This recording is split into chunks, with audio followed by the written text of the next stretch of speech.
Hello everyone, good morning. So ngayon may mag-actual transaction tayo paano ba mag-cash in kay Spartans no using Ishcash to GCash no.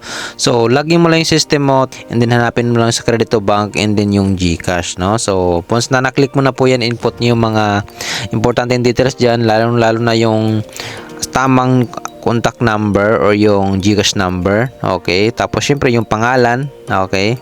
And then yung amount kung magkano yung isi-send mo na cash no sa pag-cash in. Ayan, and i-enter mo lang yung PIN code. So make sure lang is tama po yung PIN code na ma-encode na ma-input natin kasi syempre po ay mahirap po magkamali. Ayan.